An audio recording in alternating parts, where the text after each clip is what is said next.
3 सासों की एक बहू।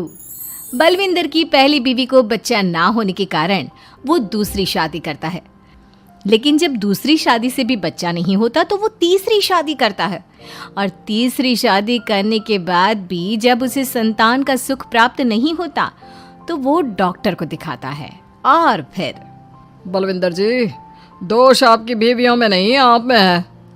आप में ही कुछ मेडिकल रीजंस की कमियां हैं जिनके कारण आप कभी भी किसी बच्चे के बाप नहीं बन सकते। अरे बाप रे, ये तो घोर समस्या हो गई। एक बच्चे का बाप बनने का मेरा सपना था और आज वही चूर चूर हो गया। 3 बीवियों में पहली बीवी इंद्राणी, दूसरी बीवी सुधा और तीसरी बीवी कलावती। मुझे एक माँ बनने का सौभाग्य प्राप्त करना है। मुझे भी, इसीलिए तो मैंने शादी की थी। अरे लेकिन अब किसे पता था कि हमारे पतिदेव में ही कमी होगी। अब हम क्या करें? हम एक बच्चे को गोद लेते हैं। तीनों एक बेटे को गोद लेते हैं जिसका नाम प्रमोद रखा जाता है। 20 साल बाद अब तीनों भी बूढ़ी हो चुकी होती हैं। बलविंदर भी बूढ़ा हो चुका था। प्रमोद एक अच्छी नौकरी करता है। उसकी शादी की उम्र हो चुकी थी, इसलिए तीनों माएं प्रमोद की शादी पाखी नाम की एक लड़की से करा देते हैं। शादी के बाद बहू पाखी की पहली रसोई की रस्म की बारी आती है। मेरी प्रिय 3 सासू माओ, आज मेरी पहली रसोई है। बताइए क्या बनाऊं? क्या पसंद है आप तीनों को? बहू तू ना कढ़ाई पनीर, सूजी का हलवा और पुदीने की चटनी बना दे। अरे नहीं नहीं, ये क्या पसंद है। अरे पाखी बहू, तू छोले भटूरे, सरसों दा साग और मक्के दी रोटी बना और पंजाबी लस्सी भी बना दे। ओफो, सच में मेरी सौतनो, खाने के मामले में तुम्हारा टेस्ट और चॉइस दोनों भी बकवास है। बहू, नॉर्मल सिंपल सात्विक भोजन बना दो और हलवा पूड़ी खीर का भोग चढ़ा दो भगवान को मंदिर में। अरे कैसे तुम दोनों अपनी मनमानी कर रही हो? मैं तुम दोनों से पहले आई थी बलविंदर जी के जीवन में, और तुम दोनों से उम्र में भी मैं बड़ी हूँ। इसका मतलब मैं पाखी बहू की बड़ी सास हुई? नहीं, उम्र बस एक अंक होती है। मैंने सबसे ज़्यादा देखभाल की है प्रमोद की, इसलिए मैं एक सास होने का ज़्यादा हक रखती हूँ। पाखी बहू, तुझे मेरी बात माननी होगी। नहीं, तू मेरी बात मानेगी। जो मैंने कहा है वही तू करेगी। नहीं, मेरी बात मानेगी वो। नहीं मेरी। तीनों सास आपस में चिल्लाने लगती है और फिर वहां पर बलविंदर और प्रमोद आ जाते हैं। अरे ये क्या बिल्लियों की तरह लड़ रही हो तुम तीनों सास? पाखी बहू को घर में आए पूरे 24 घंटे भी नहीं बीते हैं। बाकी तुम एक काम करो, तीनों माओं की कही गई डिशेस में से हर एक की 50-50% डिशेस बना दो। लेकिन बस, अब प्रमोद ने कह दिया सो कह दिया। तुम तीनों अब झगड़ना और बहस करना बंद कर दो। पाखी तीनों सासों की कही गई आधी आधी डिशेस बनाती है और इस तरह अपनी पहली रसोई की रस्म पूरी करती है, जिसके बाद उसकी तीनों सास उसे शगुन और नेक देती हैं। फिर एक दिन, अरे पाखी बहू, तुमने अपना सारा काम निपटा लिया है ना? तो जरा यहाँ आना। मेरे ना घुटनों की मांसपेशियों में बड़ा दर्द हो रहा है। जरा तेल या बाम से मालिश तो कर दे बेटा। तभी वहां पर इंद्राणी और कलावती भी आते हैं। पाखी बहू, चलो मेरे साथ बाजार। मुझे ना नई साड़ियाँ खरीदने हैं। तुम्हारी फैशन सेंस बहुत अच्छी है ना, इसलिए मैं चाहती हूँ कि तुम मेरे साथ चलो।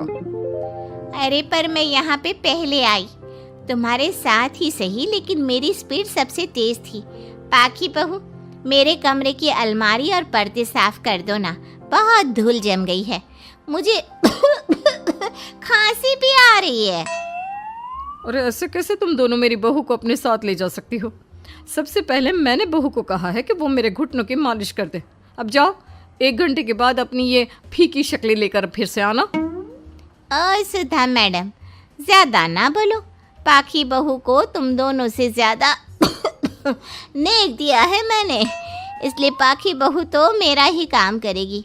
और वैसे भी ये सुशील सर्वगुण संपन्न बहू अपनी इस बेचारी बूढ़ी सास को खांसते हुए कैसे देख सकती है?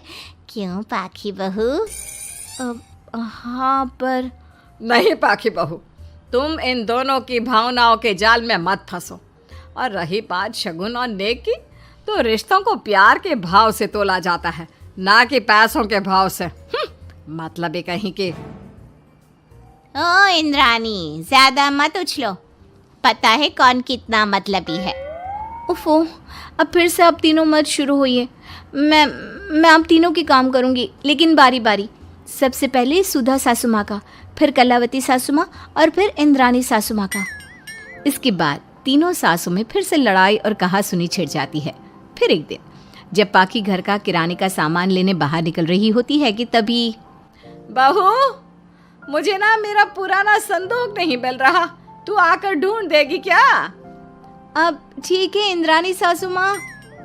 पाखी इंद्रानी के कमरे में जा ही रही होती है कि तभी उसे सुधा रोक लेती है, हाथ में खूबसूरत साड़ी लिए। पाखी बहू, ये मेरे ना साड़ी पर पिछली बार अचार गिर गया था, इसे प्लीज अच्छे से धो देना। वो कल शाम को विमला जी के बेटे की शादी में जाना है ना, एक ही बार पहनी है ये साड़ी मैंने। अभी धो देगी तो कल तक अच्छे से सूख जाएगी और कड़क इस्त्री करके मैं तेरा परफ्यूम मार कर शादी में जाऊंगी। हाँ, लेकिन सुधा सासू माँ। उतने में कलावती भी वहाँ पर एक कढ़ाई लेकर आ जाती है। पाखी बहू, ये मैंने कल रात को मेहंदी भिगोई थी लोहे की कढ़ाई में, मेरे बालों में लगा देना बिटिया, तू तो मेरी प्यारी बहू है ना? इंद्रानी वहाँ आ जाती है और तीनों सास फिर से एक दूसरे को गुस्सेल आंखों से देखती है और फिर से आपस में लड़ना शुरू कर देती है। तुम अपने आप को समझती क्या हो? खरीद लिया है क्या मेरी बहू को? ये मेरी बहू है। तो मेरी पड़ोसन है क्या? ये मेरी भी बहू है और मेरा भी इस पर उतना ही हक है जितना कि तुम्हारा। तुमने खरीद नहीं लिया है ना, तो ये मेरी है, सिर्फ मेरी, इकलौती बहू मेरी पाखी, मेरा ही काम करेगी। क्यों पाखी? नहीं नहीं, ये मेरा काम करेगी। पहले मैंने आवाज लगाई थी। तुम दोनों तो ऐसी बहू पाने के लायक भी नहीं हो। हट जाओ तुम दोनों और खुले मैदान में जाकर एक दूसरे से लड़ो और नोचो एक दूसरे को। लेकिन पाखी बहू तो सिर्फ मेरी ही सुनेगी और मेरे ही आदेशों का पालन भी करेगी। तीनों सासों के बढ़ते झगड़े को देख पाखी अपना आपा खो देती है और जोर से चिल्ला पड़ती है, बस बहुत हुई आप तीनों की तू मैं। अरे रोज ना ड्रामा लगाती रहती हो, 50 साल की बूढ़ी औरतें हो गई हो, फिर भी बच्चों की तरह लड़ती रहती हो। अब बस बहुत हुआ। अब तो मैं आप तीनों में से किसी की भी बात नहीं सुनूंगी और मैं जा रही हूँ ये घर छोड़ के। अब मुझ में और सहन शक्ति नहीं बची, मैं चली।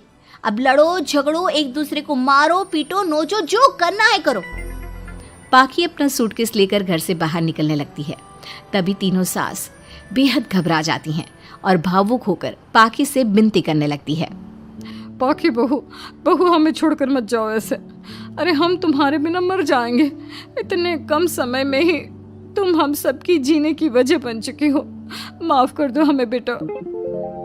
हाँ पाखी बहू, हम आइंदा से कभी नहीं लड़ेंगे और हंसी खुशी मिलकर बात करते रहेंगे, वादा करते हैं। हाँ बहू, लेकिन तू मत जा प्लीज, ये घर तेरे बिना सुना सुना हो जाएगा। हम तीनों सासों की एक ही तो बहू है, लेकिन हम अपनी एक बहू को बेटी की तरह प्यार देंगे, उसके साथ सहेलियों की तरह रहेंगे। लड़ाई झगड़ा सब कुछ छोड़ देंगे बेटा, लेकिन तू छोड़ के मत जा। अपनी तीनों सासों को भावुक देखकर पाखी की भी आंखें भर आती है और वो उन तीनों को माफ कर देती है और उनके गले लग जाती है। इसके बाद तीनों सास अपनी एक बहू संग खुशी से मिलजुल कर रहती हैं और आपस में जरा भी लड़ाई झगड़े नहीं करती।